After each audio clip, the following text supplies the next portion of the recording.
filming today for the Hamilton College Jazz Archive in San Diego. It's quite an honor for me to be talking with Stanley Dance, one of our most noted authors and jazz critics and historians. I'm always curious how a gentleman from England, you were growing up in the 20s, what was it that captured your ear? Well, radio, of course, you'd hear jazz of a kind on the radio. Then, by a lucky chance, my father sent me away to a boarding school where the sons of several of the directors of the leading record companies were also sent. Now, these kids came back each term with all the records. Most kids brought back the records they liked, which would be the pop records, and you'd be sick of them, you know, after 2 or 3 weeks. But these kids would have weird records by Jelly Roll Morton and his Hot Peppers. We were very fond of another one called Bobby Lee Can's Needmore Band, which was a washboard band. We had Red Nichols and his Five Pennies and so forth and so on. These records were, at the beginning of the term, were not played because people would put them on and say, I don't like that. But after 3 or 4 weeks of the pop hits, you were sick of them. And then various people would put these strange records on. And in each, the house was divided, the school was divided into 4 houses, and each house had a room for entertainment. And in each of them, as I remember, there would be some boys that would be attracted to this music, sometimes for rather strange reasons. I remember that Benny Moten's band of Kansas City made a record called Thick Lip Stomp, and there was one boy that had thick lips. He wasn't black or Negro, as we said at that time at all, but he was known as Thick Lip Liggett. And when they found this record, Thick Lip Stomp, every time he came in the room, somebody would make a dash to play this record just to irritate the hell out of him, you know. But from this grew a sort of a more intelligent interest in music. There was, early on in England, there was the paper called The Melody Maker, which had record reviews, which were fairly hip. But the influence in England to begin with was mainly coming from, or very often came from, New York musicians who were playing in the Savoy Hotel and places like that. They came over and they were full of, we'll say, Red Nichols, Joe Venuti, Ed Lang, and people like that. The black musicians were considered for a long time somewhat crude.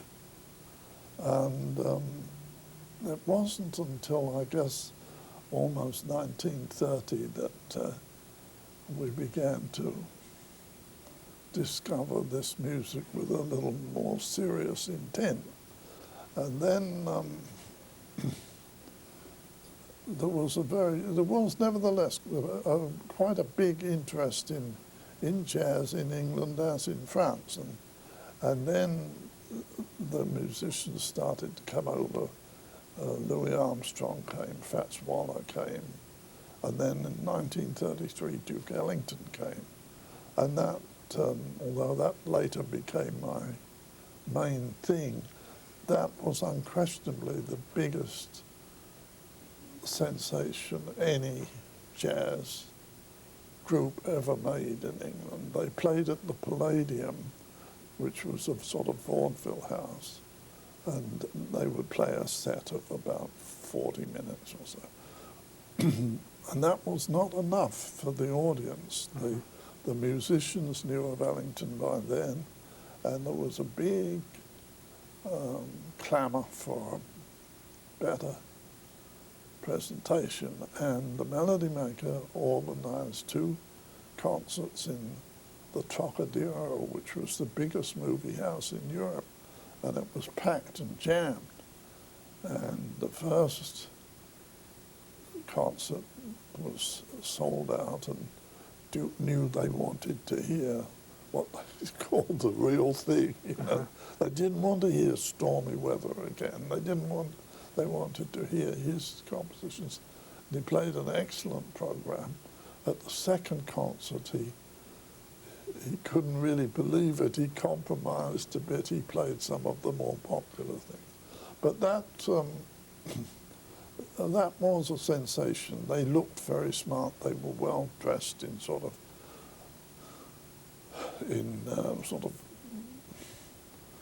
light-coloured, fawn-coloured suits, as I remember, with orange ties, and with their dark features. That looked very, very. In fact, many of his fans, like myself, wore orange ties for quite a long time after that. I thought that was well.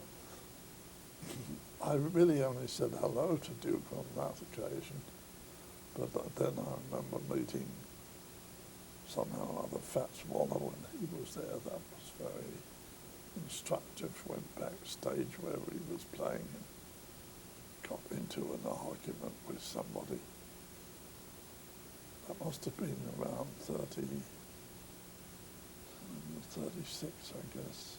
There was quite a famous writer there called Ian Lang. That was it. He was backstage too. And it was a record had come out with Benny Carter playing alto on Mesro's record of Apologies. And he begins his solo with a sort of growl on the alto, And I said something about this growl. And Ian Lang said, "You growl on a trumpet, Stanley, or a trombone, not on a saxophone." And Fats said, "You can growl on any instrument if you know how," which I thought was a splendid justification. Thank you. So, I'm buying records all this time, and my friends and I decided we couldn't they weren't issuing enough. We started to import them from them. I remember a record, for some reason, a record store called Royer Smith in Philadelphia, who sent us the catalogues. So expensive as it was, because we had to pay duty on them. Mm-hmm. We were ahead of most people because we had the things that weren't issued. And then I think the next, it would be 37. A friend and I gathered up the money to go to New York the cheapest way possible on the Queen Mary, right in the front of this big old ship, which was about £40 round trip or something, Wow. Was it third class or second? Yes, it was the lowest class. Yeah. We didn't want to waste any money on but it was rather regrettable because it was very rough, and if you're at the front of a launch, as it comes down and then it hits the waves, I was in bed for 2 or 3 days there. And we were a day late getting into New York. But it paid off very well because it was just almost the height of the swing era, 37. I heard in 3 weeks, I heard 18 big bands of quality, and I went home rather disgusted, I remember, because I didn't hear Andy Kirk's band, I didn't hear Bob Crosby's, I didn't hear Red Norvo's band, but I heard all the others, one way or the other, You did pretty well. Benny Goodman was big shot and big deal then, and I heard that Duke at the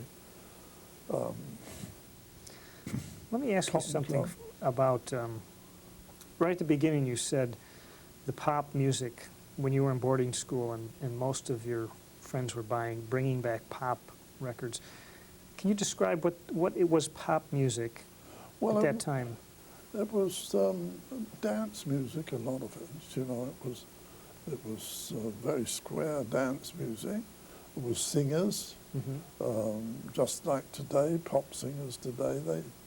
And at that time, comedy songs were very big. I don't think there's as much of that today, No. but they were very popular. Some of them mildly salacious, you know, the Yeah. lyrics were. Was Paul Whiteman part of that? Paul Whiteman was reasonably popular, but I don't think that meant quite as much in Europe as it did in the US. You've got to, when you consider the 30s, you've got to consider the big influence of radio. I mean, what people could hear on radio was so very influential, you know. I mean, we didn't have that in England. We had English bands playing on the radio, which were fairly corny, most of them. But here, I mean, reputations were made very, I mean, Earl Hines at the Grand Terrace in Chicago, he was heard from the Midwest West because he was an hour later than the New York band. Yeah. That was very important. And then, of course, Duke Ellington, the Cotton Club in New York, the broadcast out of there was very important. That was, radio always needs stressing for the 30s because that was so important in selling records and everything and building reputation. Do you think it was necessary for England and actually some of the United States to be introduced to jazz through the white bands first and then start to be able to accept what Ellington and... Well, they had, jazz hadn't sort of, jazz had been a novelty rather in Europe, but it was, once you get into the 30s, you have these, the big ones are coming, Fats Waller, Louis and Duke, and I remember Lunsford came before World War II, I missed him, Calloway, Cab Calloway I think toured, and then of course there had been jazz musicians like Sidney Bechet and Tommy Ladney and Claude Hopkins. They'd been to Europe with different groups in shows and things like that. But when I get to New York in '37, I'd been writing for the French magazine, Hugues Panassi's magazine, Jazz Heart.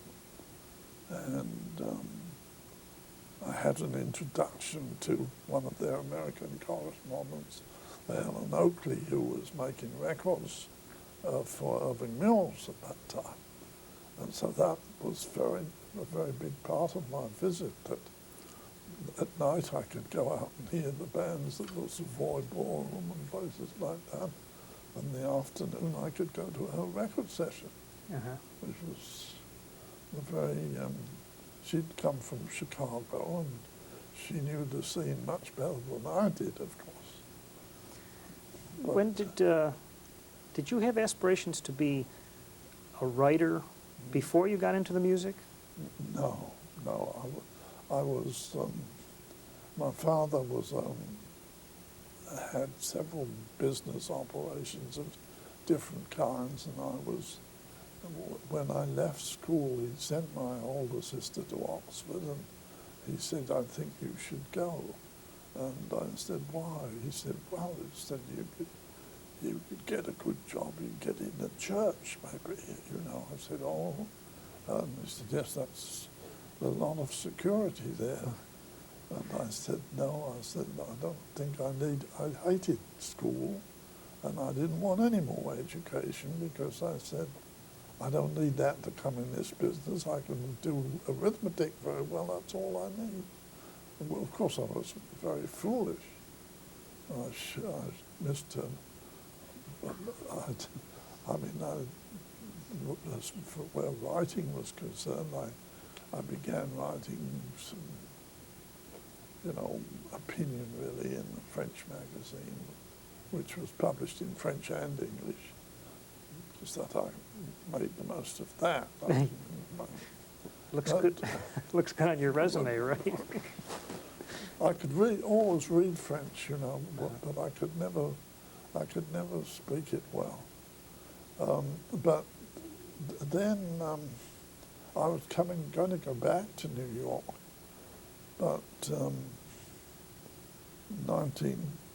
1939 I saw Ellington again. They came. They didn't play London. I think by that time there was the struggle between the two unions. Oh, yeah. The British Union felt British bands should come here in reciprocation. The American Union didn't want them. But Well, Duke played in Paris. Let me ask you about that, because I thought it was the other way around, that the British Union didn't want the American bands coming. No, the American Union was in a much stronger position. There were only the only band with any international recognition in England was Jack Hilton's. I don't think any other really had much of a name before World War II. I mean, Ambrose had a good band, but they hadn't anybody that would be known in America. Whereas in England and Europe, they knew many of these American bands, and they'd been playing there. I mean, I remember I also heard Hal Kemp's band, and I think Buddy Berrigan was in that band, and I never knew it. Oh. But no, I think the quarrel was not entirely justified, but was our loss. The Duke played in Paris. I remember going there, and that was when I first met Django, when we had a record session under Rex Stewart's name, which came off very well. But then there was 6 rather bleak years while the war lasted before I could come back. And my wife, meanwhile, had been in OSS and gone to Africa and Italy and everything. My wife-to-be, that is. I had to go back in 1946 to pursue my suit, you see. But it was rather a confusing time because it had changed so much, What was your involvement in World War II? I was in 1935, I joined the Royal Observer Corps, and I was in that till 1945. It was attached to the RAF. We were, there was immense air traffic in England. Yeah. And after the Battle of Britain, we thought, we joined the Royal Observer Corps because we thought we could get out of the infantry and go in there. But we were stuck where we were. We had radio equipment and a light anti-aircraft gun, but our main job was positioning. It had been German planes, but the hedge hopping was done, defeated radar. The radar was fine when they were up a bit, but if they came in hedge hopping, Oh, yeah. that's where you had to have visual aid. And then, of course, after the Americans came in and their volume of air traffic multiplied enormously, you not only had to know where they were, you had to know how many. And so that's what I did for a long time. Mm-hmm. That was no opportunity to hear jazz. Well, although, of course, we were sort of liaison with the American air, and I was in East Anglia, which was just full of airfields. They were practically touching each other. And we used to go to the American air bases where I could hear V-discs and things like that, catch up a bit, Yeah. but not, it was, so when I got back to New York in 1946, the bebop had begun. They turned their backs to the audience, go off when they finish a solo, and Yeah. have a smoke and then come back. And it struck me as very rude, and I didn't like it. And then I remember we went to hear jazz at the Philharmonic, and it's strange but then at that time the reaction seemed hysterical to me. They were wild with excitement. And yet, recently they issued a Jazz at the Philharmonic record made in Germany in 1956, I think it was. And the reception is just the same. It's like a football crowd. Everybody, as he comes on, and wild cheering, I think I heard that with Lester Young is on it. It's quite recent. It's well, that was different. This is a different audience and element. I mean, you go to the Savoy Ballroom or places like that, there would be applause, but it wasn't hysterical in the way it seemed to me. But fortunately, we returned to Ellington. He did a concert while I was there. It was the Deep South Suite, and that sort of confirmed me that the battle was lost. Oh. So after that, we agreed to be married, and Helen came to England, and we lived there about 12 years. Did you two meet on your first visit to... when she was making these records, you see. Uh-huh. That's... Yeah. The Ellington of that time, of the 30s, he was really doing something very new. Do you think people responded to the swing part of his music, or was it the compositions themselves that really were very new? Well, it was... I mean, he had a much more varied program or book than the other bands. There was everything there, really. And certainly it was superior to... And he had excellent soloists. But of course what Helen was mostly doing was they were recording Irving Mills had two labels, one a regular price, like Victor or Columbia. The other one, Variety, was a cheaper one, 35 cents, I think, to retail. And they were recording all small units from Duke's band and other small bands that she put together.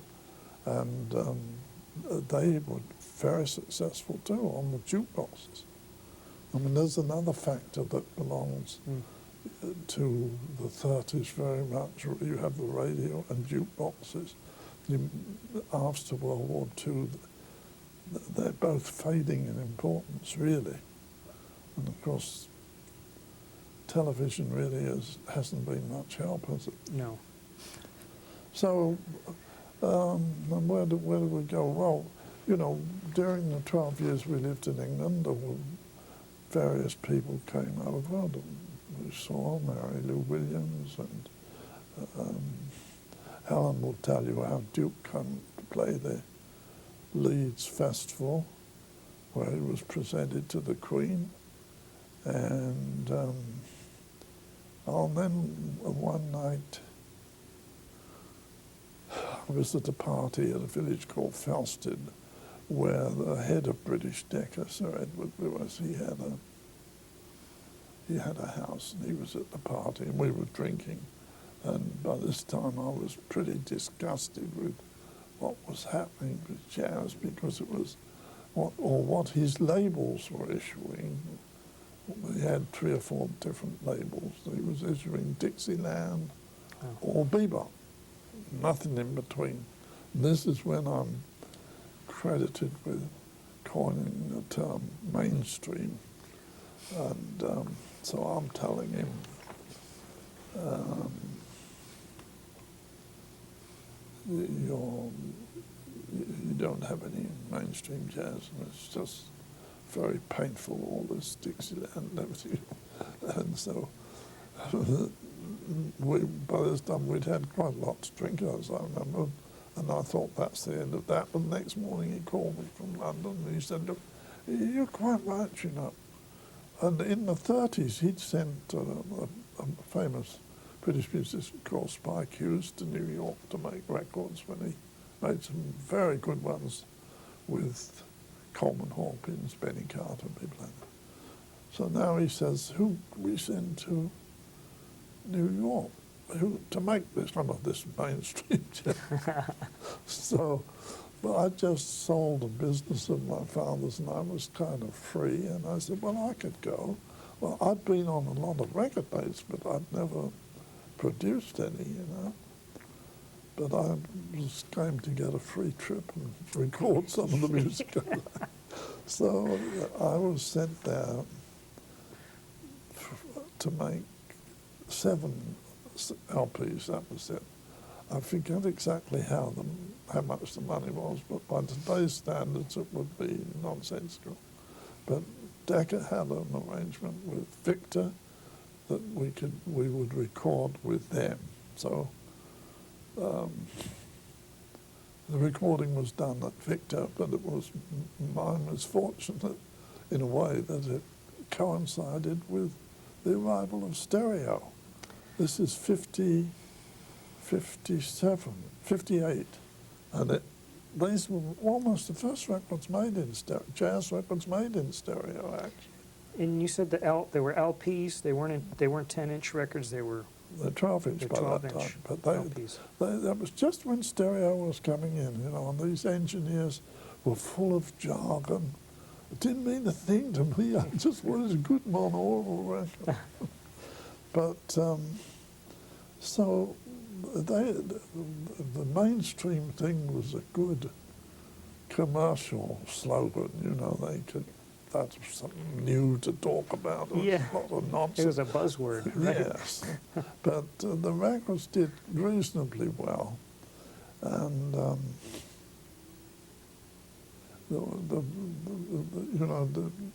there was beginner's luck in part too, because somewhere my heart was really in, didn't come out so well, but others came out very well. Uh-huh.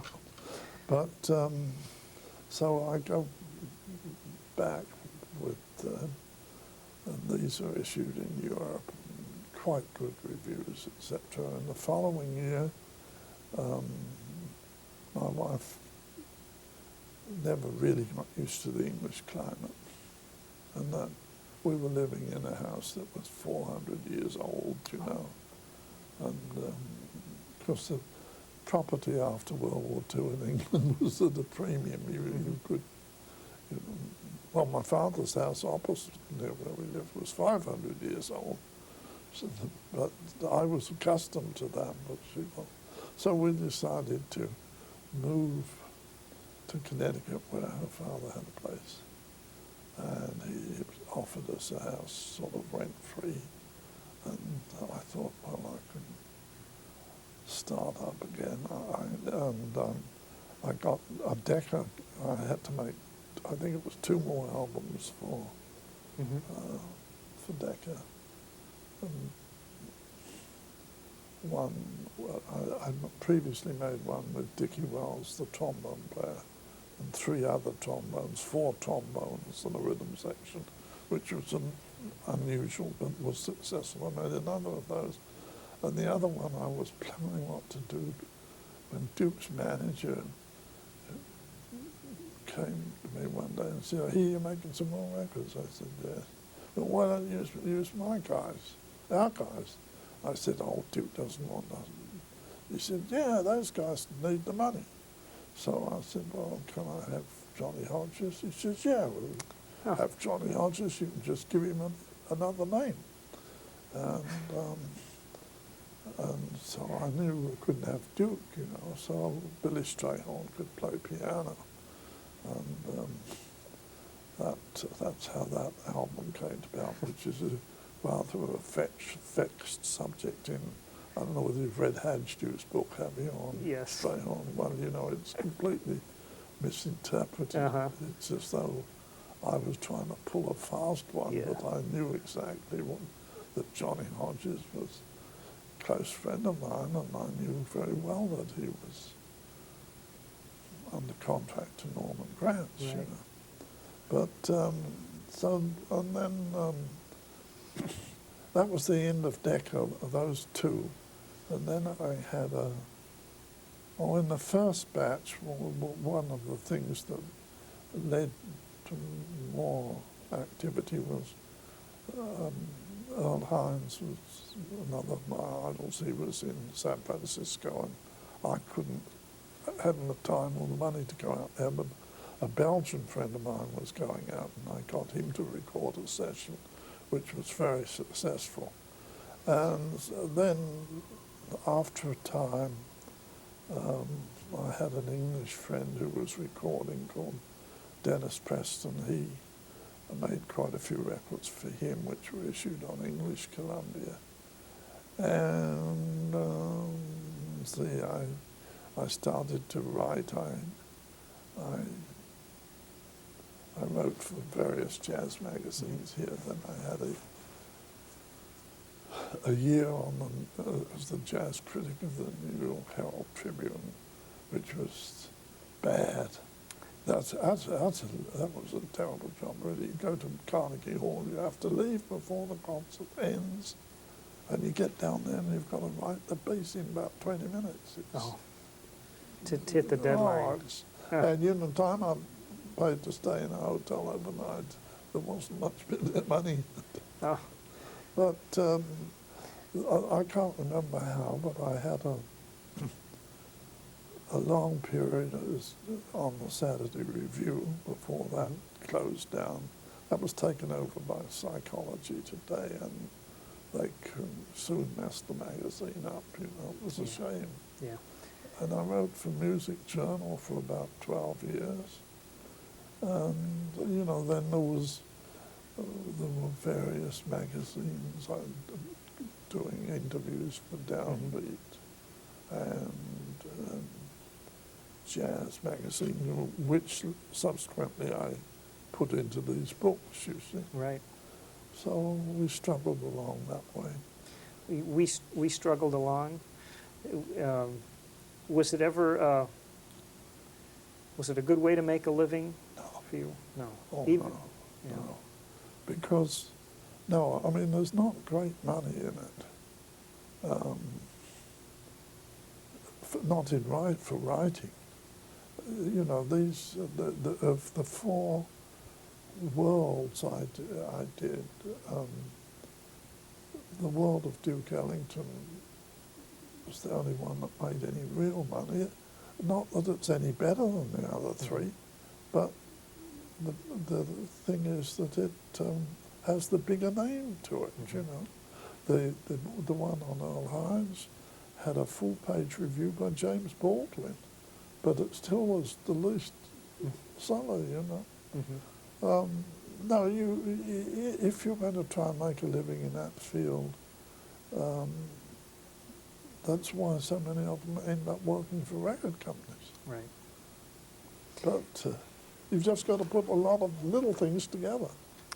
Let me ask you about when you came over to make those first records. Did you have the freedom to say, to pick the artists and say, all right, I want to do Coleman Hawkins?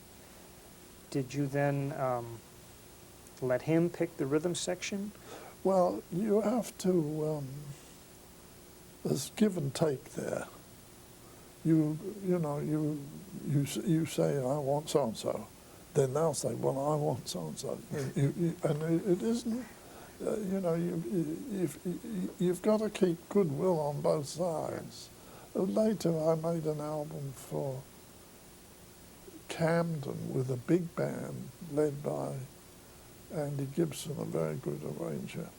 And what we wanted to do was to make the whole side of the album one number, just big swinging thing. And it was a band of, I guess, about 15 pieces.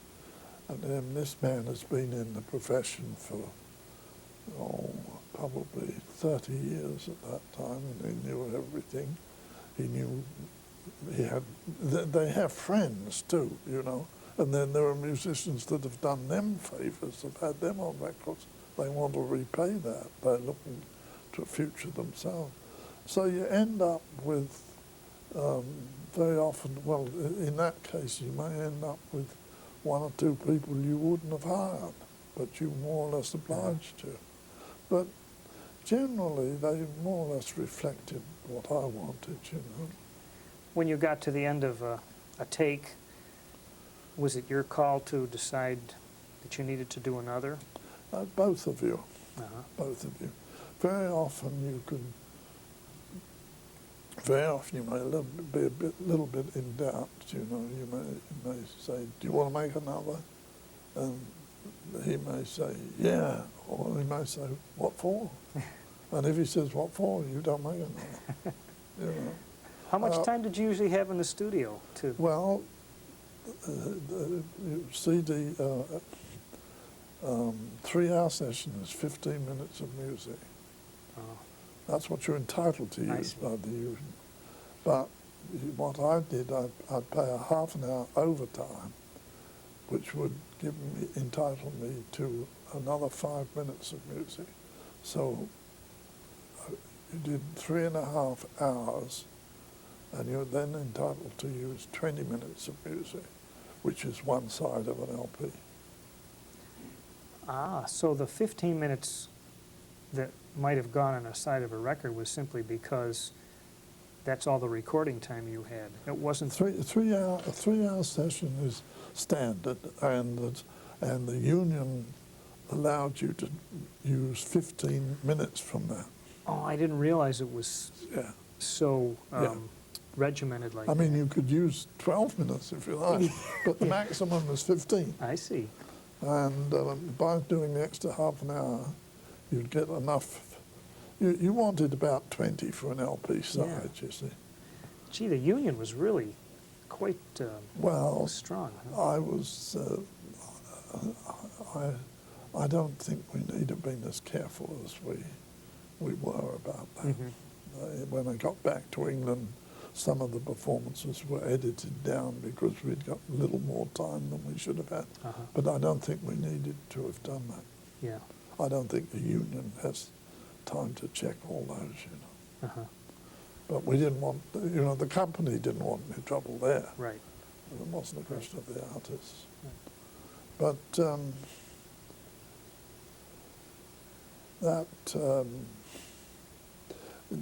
subsequently I made a lot of records for Dennis Preston's label in England, for English Columbia.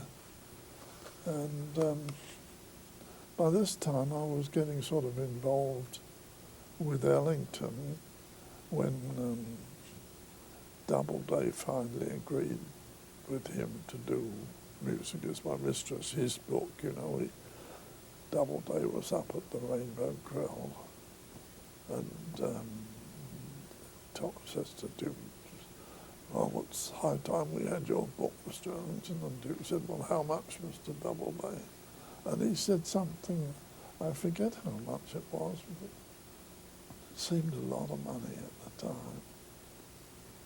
50,000 or something like that. And he said, well, we'll do it. He said, if Stanley will work with me on it. And so I was the ghost, you know, which was very good because it meant that I travelled around with him quite a lot.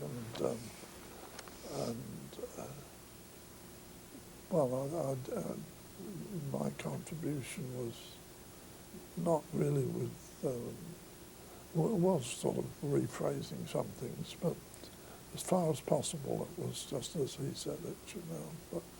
But I had to program it. Why did Ellington trust you? Because I guess he realised I was harmless.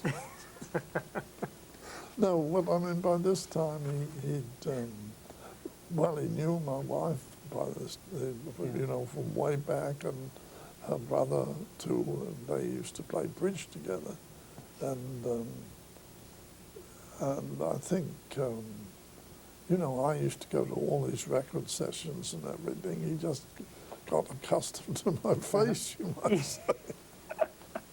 Sounds like a song title to me. Yeah, I thought it might. You were present during the Afro Bossa recording also. Yes. Ellington he had like huge ears, right? I mean, he just absorbed things from Yeah. places he traveled. And Yeah. Well, I mean, I can remember, always remember once when we were driving to Chicago, we'd stop, you know, at a sort of diner or something. He'd listen, he'd be very conscious of what was being played on those jukeboxes. And he'd ask kids, who's your favourite? Who's your favourite band? And things like that. And he was very attuned to, he was much wiser man than the average person. Mm. You know, had sort of basic wisdom there. And of course when the LP started, the LP was a boon in a way because, you know, everybody talks about Ellington's extended works. Because they're longer, they're better. That's the European symphonic thinking, really. They think his extended works are the most important.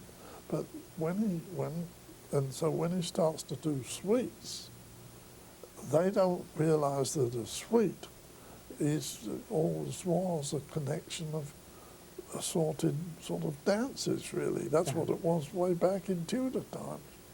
So a suite is an extended work, but that's still just a collection of short pieces like he'd always been doing. Uh-huh.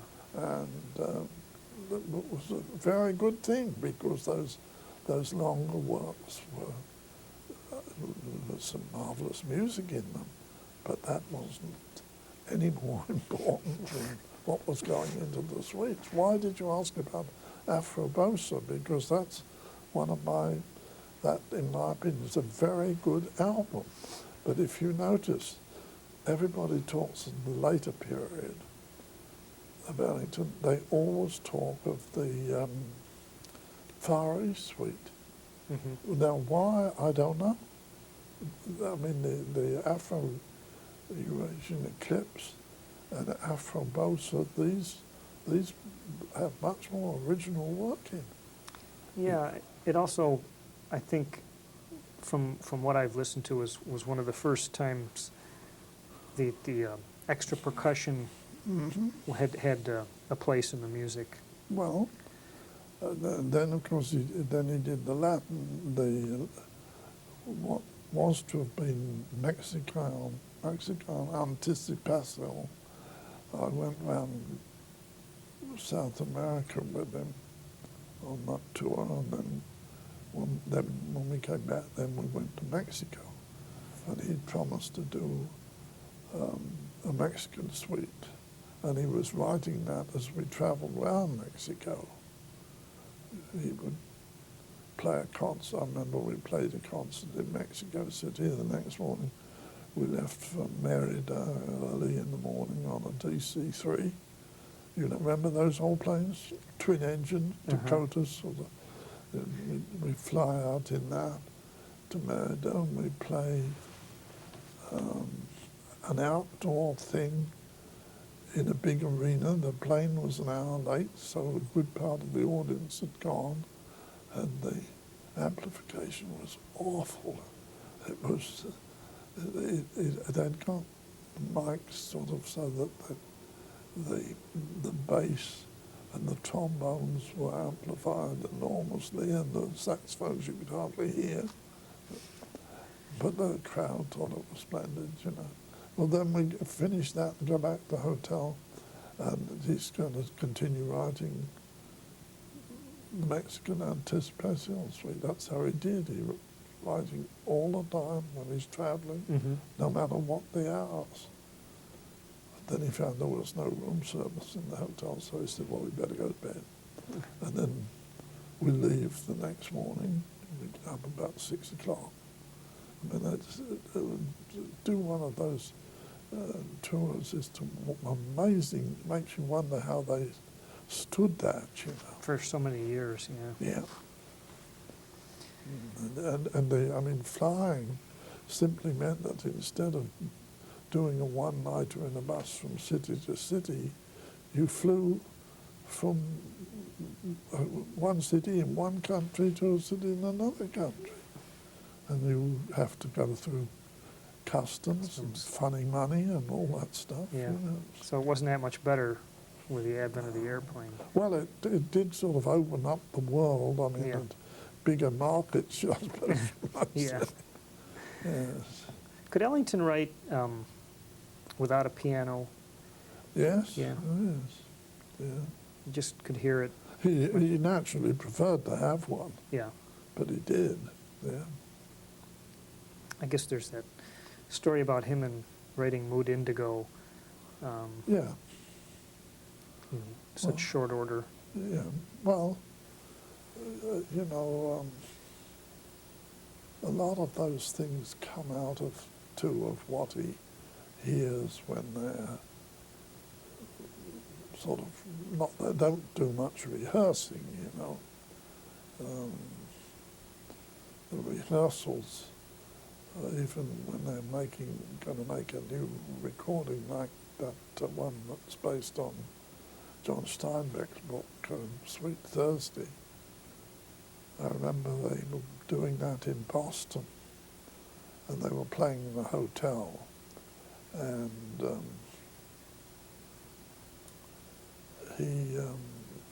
each night they would have new bits of music to drop in the middle of the program, you know, where there was rehearsal.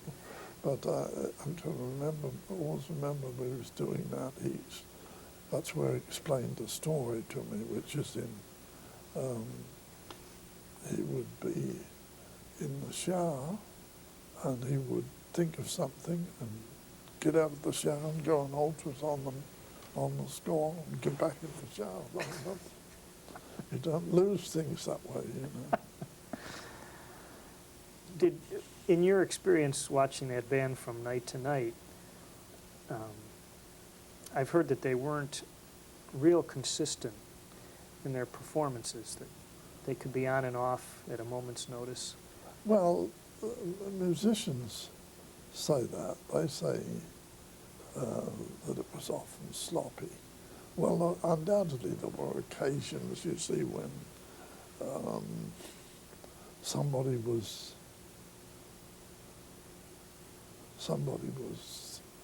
tired and disagreeable and had some, a soloist could be way under par.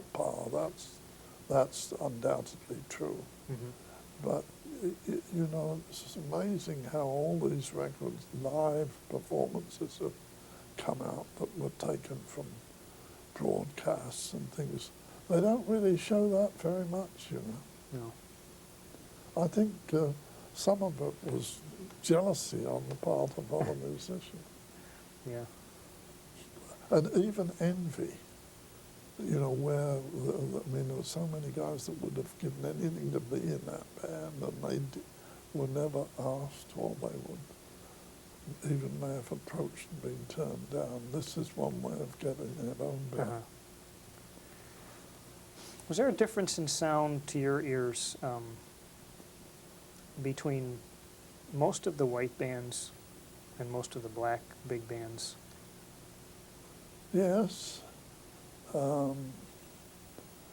Yes, I think so. I think, in a sense, you might say in the early days the white bands were a bit more polished, but they didn't swing. You know, that was really, I mean, when Basie's band comes out of Kansas City and is a sensation, George Simon and the critics said it was out of tune and everything. And well, they were playing with instruments which were battered, had rubber bands and chewing gum on and that sort of thing. And of course, a lot of those musicians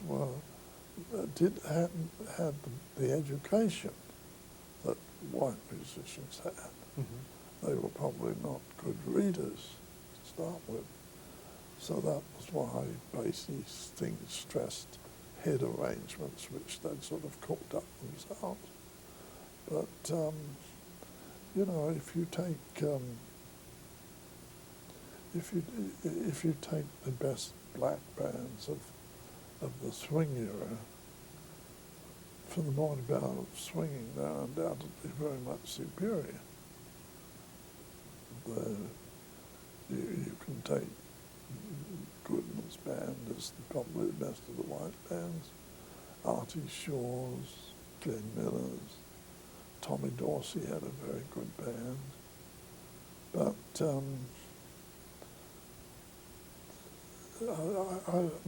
my opinion, I think there was a big difference. Mm-hmm. But on the other hand, you have to take into consideration that the way white musicians even play and think are perhaps more in tune with the white audience. That's more, you've got a sound thing there that is more applicable to what white ears are accustomed to. Mm-hmm. Certainly, I could remember my father and mother when they heard, the plunger muted trumpet and trombone in Duke's band. They thought that was crazy. The other thing, the other two things I would tell you would be, I mentioned Earl Hines in 64, I think it was.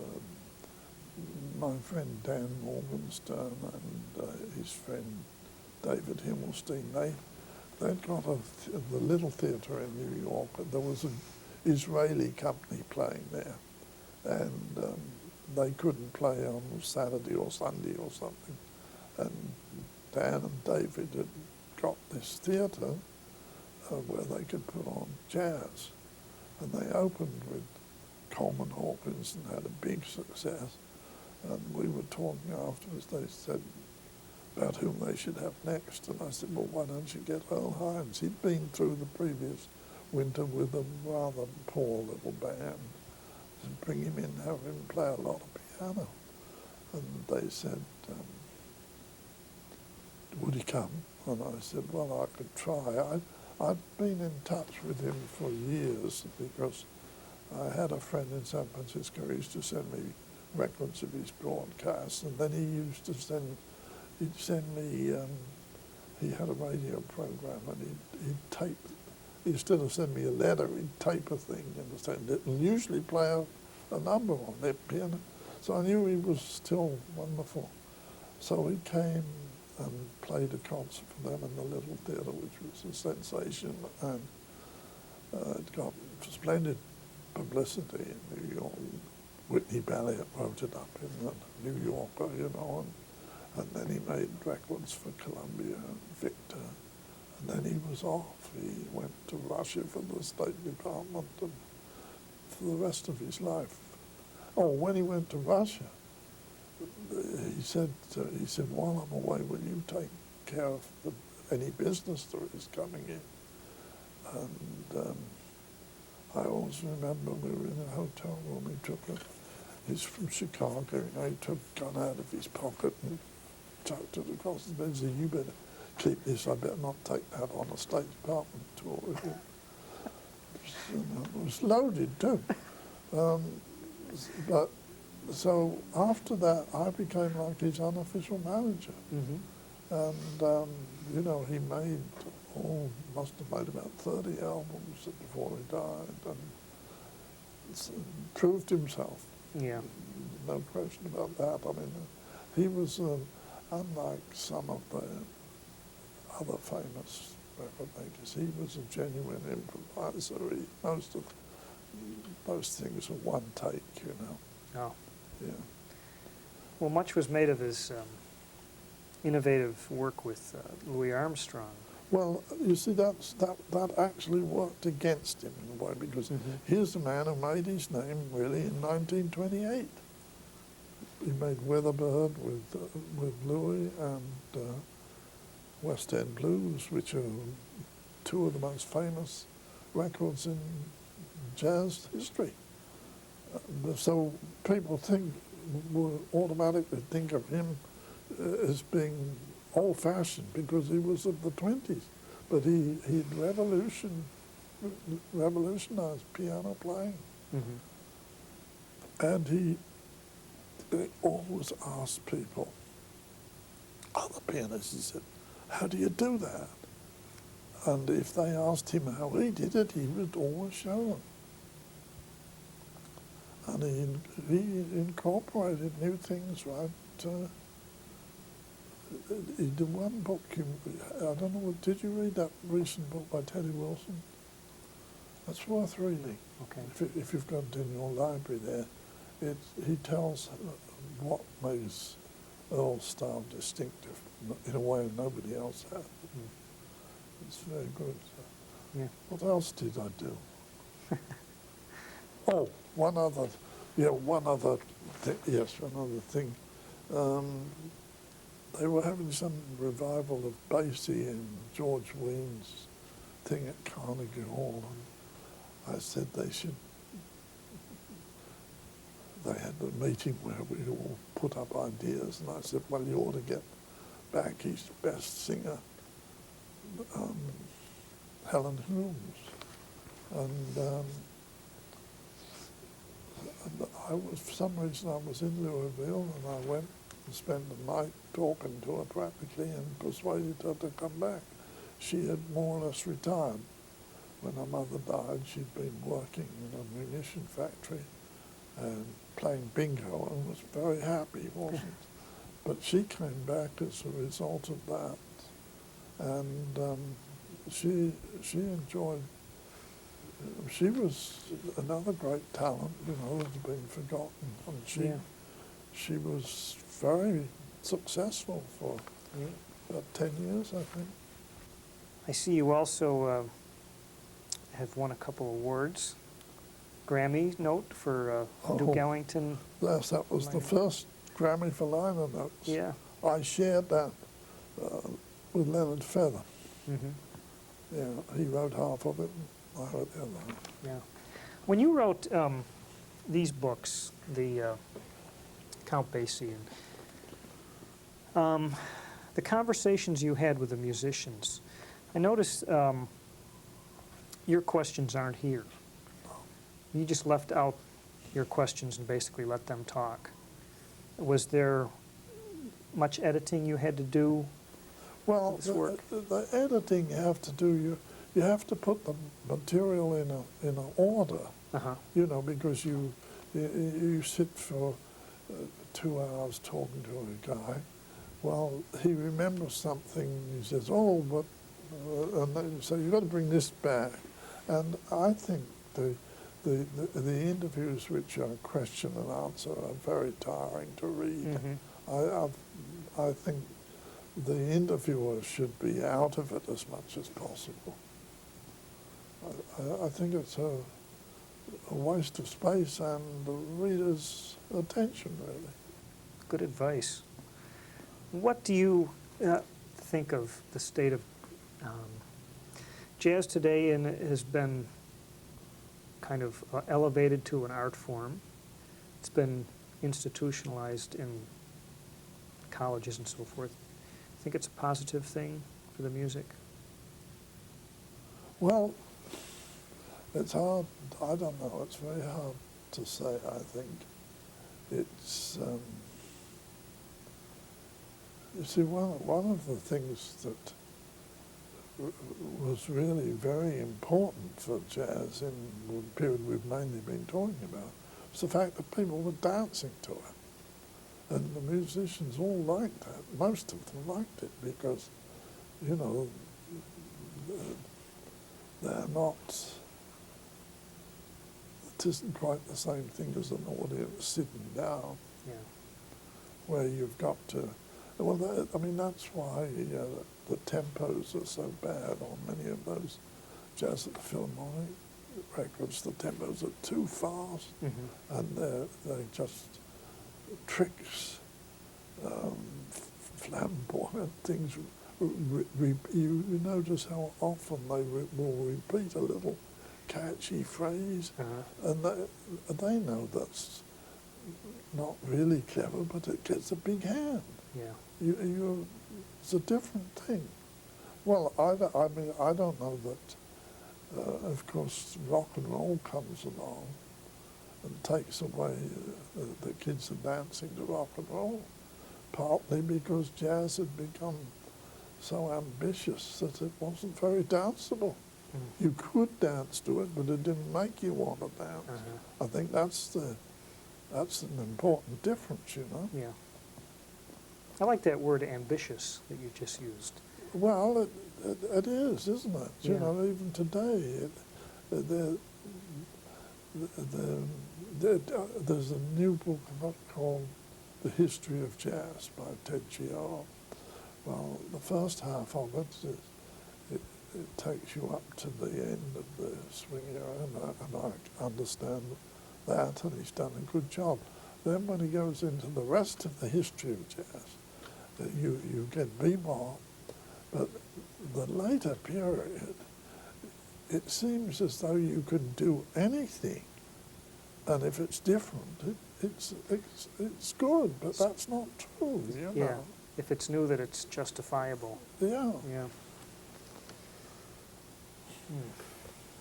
I've often felt the jazz has moved too fast for its own good, Definitely, you know? definitely. Like, Miles is a perfect example. He was, as soon as he had people with him, he was off somewhere else. And then, I mean, to more or less end up with compromising with rock was rather a sign of defeat to my mind. I mean, that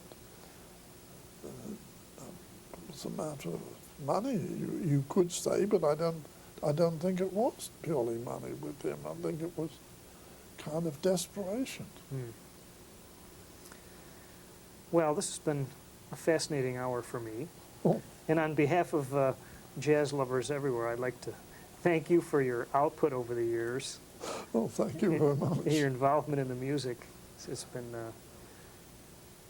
great to have someone who's been able to gather all the stories and these musicians.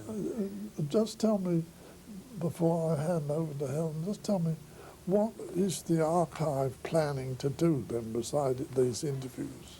We will, as we plan our guidelines, we're officially opening in October. Oh, I see. We're not open yet.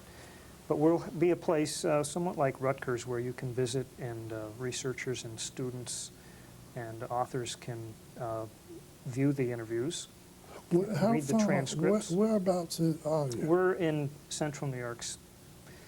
We're right near Syracuse, outside Syracuse. Oh, I see, up there, yeah. And I would like to set up a program where other music schools could borrow our tapes, much like a library. We're treading a line here, you know, with keeping the musicians so that they don't feel like they're being taken advantage of, you know. But we've amassed a nice collection of things, and it's been a real honor for me to actually meet so many musicians. Well, are you sort of thinking of accumulating stuff like Rutgers, or? Yes, we hope to start a collection of LPs and photographs from especially the musicians we've talked to, and we've made a small start on that. And in support of the interviews, it would be nice to have material like that. Yeah. I spent a large part of my I sent photographs, magazines, and LPs to Yale. That was partly to raise some scratch, but also, you know, our house is a reasonable size, but it's amazing how Yeah. I mean, it accumulates, you know, the books and stuff. But the magazines are a problem, aren't they? Yeah, they are. Take up a lot of space, and you know, they deteriorate. And Yeah, well, I had Downbeat, I remember, complete, and Wow. that went to Yale, and Metronome I had the best years of. But that's something you'll have to face eventually, Right. I expect. Okay. Well, All right. Thanks for your time.